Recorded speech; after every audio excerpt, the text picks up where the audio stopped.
कहानी शुरू होती है और हम देखते हैं एक शिप के कैप्टन को जिसका नाम रॉबिन्सन है। पहले वो नेवी में काम करता था मगर अब वो 11 सालों से एक कंपनी अगोरा के लिए काम करता है। कंपनी समंदर में डूबे और गुमे हुए जहाजों को निकालने का काम करती है। फिर एक दिन ये कंपनी कुछ लोगों को जॉब से निकालती है जिसमें रॉबिन्सन भी होता है। अचानक जॉब से निकाले जाने पर रॉबिन्सन काफी दुखी होता है क्योंकि इस 11 सालों में उसकी बीवी और बेटा भी उससे बिछड़ चुके थे। काम की वजह से वो टाइम नहीं दे पाता था और उसकी वाइफ उसे छोड़कर चली गई थी। रॉबिन्सन का 11 साल एक बेटा भी होता है मगर वो अब उसकी वाइफ के साथ रहता है। कंपनी में रॉबिन्सन का एक दोस्त भी होता है जिसका नाम कर्स्टन है। इसे भी नौकरी से निकाला जाता है। कर्स्टन पर बहुत कर्जा होता है और वो काफी परेशान भी होता है इस मामले में और वो डिप्रेशन की गोलियां भी इस्तेमाल करता है। वो सब एक दिन बार में बैठे होते हैं। कर्स्टन एक राज के बारे में लोगों को बताता है मगर इससे पहले हम ब्लैक सी के बारे में कुछ समझते हैं। ब्लैक सी 5 मुल्कों से सराउंडेड है और इसकी गहराई 2200 मीटर है।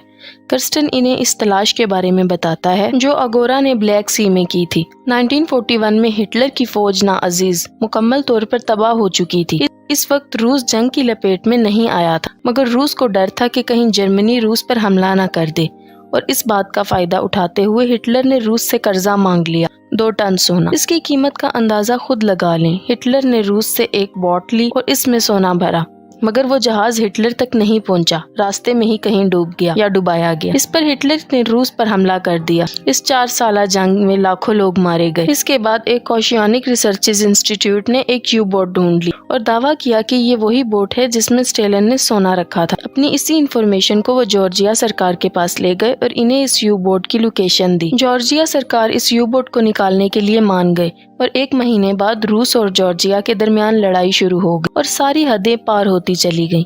रूस को यू बोट की लोकेशन के बारे में नहीं इल्म था। जॉर्जिया को इस बारे में पता था लेकिन जब तक झगड़ा खत्म नहीं होगा कोई ब्लैक सी में दाखिल नहीं हो सकता और वो यू बोट तब तक समंदर में ही पड़ी रहेगी। जब रॉबिन्सन को इस बात का पता चला तो वो एक अमीर आदमी से इस बात के बारे में डिस्कस करता है क्योंकि इस तलाश में काफी पैसे लगने वाले थे और इनको पैसों की सख्त जरूरत होती। वो शख्स जिसका नाम लेविस होता है वो इसकी तलाश में इन्वेस्ट करने को तैयार होता है मगर वो सारे सोने का 40% लेना चाहता है। रॉबिन्सन राजी हो जाता है और इसका दोस्त कर्स्टन डिप्रेशन की वजह से सुसाइड कर लेता है। रॉबिन्सन को इस तलाश में पैसा लगाने वाला मिल जाता है।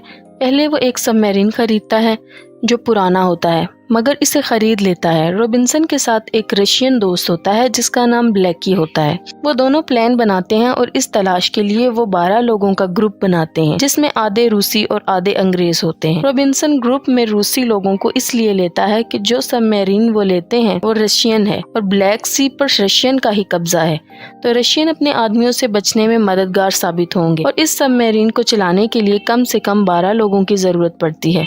रशियन टीम में कुछ सिलेक्टेड लोगों को लेते हैं जो इस काम में काफी माहिर होते हैं। सोने की हिफाजत, इंजन की और कुकिंग के लिए कुछ लोगों को रखा जाता है। गोताखोरी के लिए उन्हें एक माहिर आदमी चाहिए होता है और वो एक पागल आदमी को रखते हैं जो कि गोताखोरी में बहुत माहिर होता है जिसका नाम फ्रीजर है। टीम मुकम्मल होने और सबमरीन को लेने के बाद वो लोग समंदर की तरफ रवाना हो जाते हैं। जब रॉबिन्सन आखिरी दफा नीले आसमान की तरफ देखता है और सबमरीन का दरवाजा बंद करके इसे समंदर में ले जाते हैं, ग्रुप का हर एक आदमी अपनी पोस्ट संभाल लेता है और सोने की तलाश में निकल जाते हैं।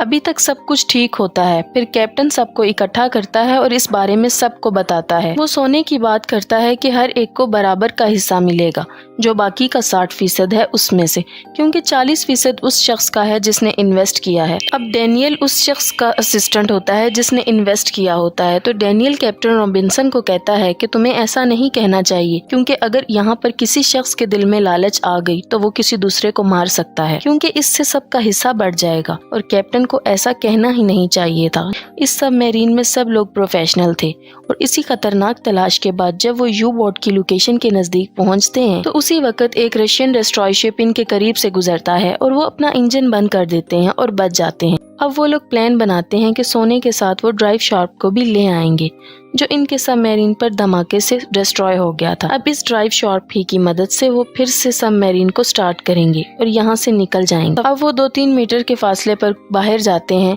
वहाँ पर वो यू बोट को ढूंढ लेते हैं। वो यू बोट जिसमें 2 टन सोना था वो इसके अंदर जाते हैं और ड्राइव शार्प को भी पा लेते हैं। जो ट्रॉली वो अपने साथ लाए थे वो ज्यादा वजन नहीं ले जा सकती, मतलब वो सिर्फ ड्राइव शार्प के लिए ही आए थे। मगर फ्रीजर ड्राइव शार्प के साथ इसमें सोना भी भर लेता है जिससे इस ट्रॉली का वजन काफी बढ़ जाता है।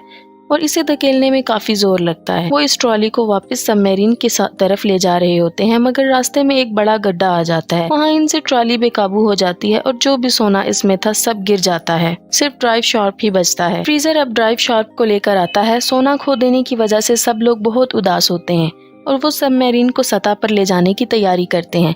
मगर यहाँ डैनियल लेविस का असिस्टेंट कैप्टन रॉबिन्सन को एक राज बताता है कि ये सब एक प्लान के तहत किया गया है। कोई अमीर शख्स लेविस है ही नहीं जिसने इसमें इन्वेस्ट किया। असल में अगोरा ने जॉर्जिया से समझौता किया था, तो वो लोग बोट को नहीं निकाल सकते, इनको खतरा है। तो अगोरा के लोगों ने ये प्लान किया था और कंपनी के सभी काबिल लोगों को निकाल दिया, जिससे तुम लोग मजबूर हो गए और पैसे और इस कंपनी से बदला लेने को तैयार हो गए। अगोरा ने कर्स्टन को $30,000 दिए ताकि तुम्हें इस खोज के लिए रजामंद कर ले और तुम आसानी से फंस गए। और जैसे ही तुम लोग सोना लेकर ऊपर जाते, अगोरा तुमसे वो सब ले लेता और तुम सबको गिरफ्तार कर लेता। ये सब सुनकर रॉबिन्सन गुस्से से पागल हो जाता है कि कंपनी इतनी जालिम भी हो सकती है। अब जो सोना गिर गया वो तो वापस नहीं आ सकता। इसके अलावा और भी सोना था जिसको वो सबमरीन में लाते हैं, जो 3 टन है। ये इनकी सोच से भी ज्यादा होता है। अब तो इनको लेविस को भी 40% नहीं देने होंगे, सारा सोना इनका ही है। वो 8 लोग बच जाते हैं, हर एक को 82 मिलियन मिलेंगे अगर वो इस सोने को ले जाने में कामयाब हो जाते हैं। अब वो लोग अपनी लोकेशन पर नहीं जाएंगे, वहाँ से दूर चले जाएंगे ताकि अगोरा से बच सकें। अब वो लोग सोना ले लेते हैं और ड्राइव शार्प को चलाते हैं और इन्हें शक होता है कि वो चले या नहीं। वो सोचते हैं कि या तो वो हमेशा के लिए निकल जाएंगे या इसमें हमेशा के लिए फंस जाएंगे और मर जाएंगे। वो सबमरीन के इंजन को स्टार्ट करते हैं और इनकी सबमरीन चलने लगती है। वो सब बहुत खुश होते हैं कि अब वो अमीर हो जाएंगे, मगर कुछ दूर जाकर उनको हेल्पर्स की मदद से पता चलता है। सबको अलर्ट करते हैं और सबमरीन रोकने को कहते हैं। वो इसे रोकने की कोशिश करते हैं और मुश्किल से इसे रोकते हैं। मैप में कोई गड़बड़ हो जाती है और वो लोग चट्टानों में फंस जाते हैं। वो इन चट्टानों को पार कर सकते थे क्योंकि इनमें से वो 40 मिनट में से निकल सकते हैं। अब वो हेल्पर्स को बिठाते हैं और इसे चट्टानों से निकालने की कोशिश करते हैं। फिर अचानक किसी प्रॉब्लम की वजह से सबमरीन में ब्लास्ट होता है और सबमरीन समंदर में जा गिरती है और इसमें होल हो जाते हैं, जिससे इसमें पानी भरने लगता है। सब लोग पानी को रोकने की कोशिश करते हैं मगर वो कुछ नहीं कर पाते। इस हादसे में सब लोग मारे जाते हैं। रॉबिन्सन और उसके 2 साथी बचते हैं। रॉबिन्सन अपने साथियों को निकाल देता है मगर खुद नहीं बच पाता, क्योंकि इन दोनों को बचाने के लिए पीछे किसी एक का होना लाजमी होता है सबमरीन को कंट्रोल करने के लिए, और वो इसी समंदर में सबमरीन के साथ हमेशा हमेशा के लिए रह जाता है। ब्लैक सी की कहानी कैसी लगी जरूर बताइए।